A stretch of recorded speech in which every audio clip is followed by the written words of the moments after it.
ബാബറി മസ്ജിദ് ഇരുന്നിടത്ത് ഇപ്പോൾ ശ്രീരാമക്ഷേത്രമാണ്, അയോധ്യ ശ്രീരാമക്ഷേത്രം. ആ ക്ഷേത്രത്തിന്റെ ഉദ്ഘാടനം ഇന്ന് ദേശീയ രാഷ്ട്രീയത്തിൽ പോലും വലിയ കോളിളക്കങ്ങളാണ് സൃഷ്ടിച്ചുകൊണ്ടിരിക്കുന്നത്. കോൺഗ്രസും CPM അടക്കമുള്ള ദേശീയ തലത്തിലെ രാഷ്ട്രീയ പ്രസ്ഥാനങ്ങളെയെല്ലാം VHP അടക്കമുള്ള BJP അനുഭാവ പ്രസ്ഥാനങ്ങൾ വന്ന് ക്ഷണിക്കുന്നു. അതിൽ CPIM ദേശീയ നേതാവ് സീതാറാം യെച്ചൂരി പറയുന്നു വരില്ല എന്ന്. കോൺഗ്രസ് വലിയ ആശയക്കുഴപ്പത്തിലാകുന്നു. അത്രമേൽ ഹിന്ദുത്വവാദം നിലനിൽക്കുന്ന വടക്കേ ഇന്ത്യൻ സംസ്ഥാനങ്ങളിൽ BJPക്കൊപ്പം ശക്തമായി നിൽക്കുന്ന കോൺഗ്രസ് പോലെയുള്ള ഒരു പ്രസ്ഥാനത്തിന് പെട്ടെന്ന് ഒരു നിലപാടെടുക്കാൻ സാധിക്കുന്നില്ല. അവർ അയോധ്യ ക്ഷേത്ര ഉദ്ഘാടനത്തിന് പോയാലും ഇല്ലെങ്കിലും അത് ആ പാർട്ടിയെ ബാധിക്കും എന്നത് തീർച്ചയാണ്. അങ്ങനെ കേരളത്തിലെയും കേന്ദ്രത്തിലെയും രാഷ്ട്രീയ സാഹചര്യങ്ങളിൽ വലിയ കോളിളക്കങ്ങൾ സൃഷ്ടിച്ചുകൊണ്ടിരിക്കുന്ന അയോധ്യ ശ്രീരാമക്ഷേത്രത്തെ പറ്റിയിട്ട് ഒരു പരാമർശവുമായി എത്തിയിരിക്കുകയാണ് ഇളമനം കരീം. അദ്ദേഹം പറയുന്നത് 1948 ബാബറി മസ്ജിദ് നിന്ന സ്ഥലം ശ്രീരാമ ജന്മസ്ഥലമാണ്, അവിടെ ശ്രീരാമക്ഷേത്രം പണിയണം എന്ന ആവശ്യം ഉയരുന്നു എന്ന്. പിന്നീട് ആ പ്രശ്നങ്ങൾ ഇങ്ങനെ വർഷങ്ങളോളം കടന്നുപോയിക്കൊണ്ടേയിരിക്കുന്നു. 2019 തിരഞ്ഞെടുപ്പിൽ BJP ശക്തമായി തിരിച്ചു വന്നതോടുകൂടി ബാബറി മസ്ജിദ് നിൽക്കുന്നിടത്ത് ശ്രീരാമക്ഷേത്രം പണിയുവാനുള്ള വിധി വരുന്നു.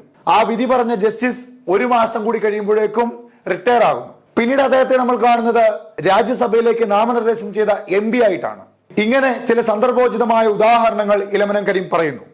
അതിനോടൊപ്പം അദ്ദേഹം പറയുന്ന ഒരു പ്രധാനപ്പെട്ട കാര്യം, CPIM മാത്രമാണ് ഇത് വിശ്വാസത്തിന്റെ പുറത്ത് BJPയുടെ രാഷ്ട്രീയത്തിന്റെ പുറത്തെടുത്തൊരു തീരുമാനമാണെന്നും ഇത് തെളിവുകളുടെ അടിസ്ഥാനത്തിൽ വന്ന ഒരു വിധിയല്ല എന്നും ശക്തമായി ആരോപണം ഉയർത്തിയതെന്നാണ് അദ്ദേഹം പറയുന്നത്.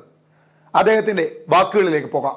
1947 ശേഷം 48 തർക്കം ഉണ്ടായപ്പോൾ ബാബറി മസ്ജിദ് ശ്രീരാമ ജന്മസ്ഥലത്താണെന്നുള്ള ആക്ഷേപമുണ്ടായി. തെളിവുകളുടെ അടിസ്ഥാനത്തിലൊന്നുമല്ല, വിശ്വാസത്തിന്റെ അടിസ്ഥാനത്തിൽ. ആരുടേതാണ് ഈ സ്വത്ത് എന്നുള്ളതാണല്ലോ കേസ്. രേഖ നോക്കിയിട്ടല്ലേ കോടതി വിധിക്കേണ്ടത്, വിശ്വാസം നോക്കിയിട്ട. 2019 പാർലമെന്റ് തെരഞ്ഞെടുപ്പിൽ BJPക്ക് വൻ വിജയമുണ്ടായതിനു ശേഷമാണ് കോടതി വിധി വരുന്നത്.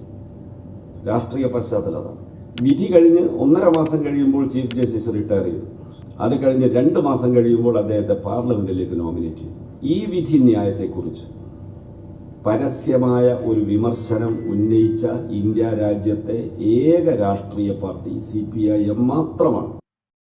എന്തായാലും ശ്രീരാമക്ഷേത്ര വിഷയം 2024 തെരഞ്ഞെടുപ്പിൽ കോൺഗ്രസിനെ കേരളത്തിൽ ദുർബലമാക്കുവാൻ CPM ശക്തമായി തന്നെ ഉപയോഗിക്കുന്നുണ്ട്. അതിന്റെ പ്രധാനപ്പെട്ട മറ്റൊരു ഭാഗമായാണ് ഇളമനം കരീമിന്റെ ഈ പ്രസംഗം.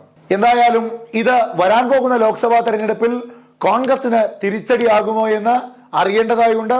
20-20 നേടാൻ പോകുന്ന കോൺഗ്രസിനെ 20 നിന്ന് വട്ടപൂജ്യത്തിലേക്ക് എത്തിക്കുവാൻ BJPയും കമ്മ്യൂണിസ്റ്റ് പാർട്ടിയും ശ്രമിക്കുമ്പോൾ ചെറുത്തു നിൽക്കുവാൻ കോൺഗ്രസിന് കഴിയുമോ എന്ന് തെരഞ്ഞെടുപ്പ് ഫലം വരുമ്പോൾ അറിയാം.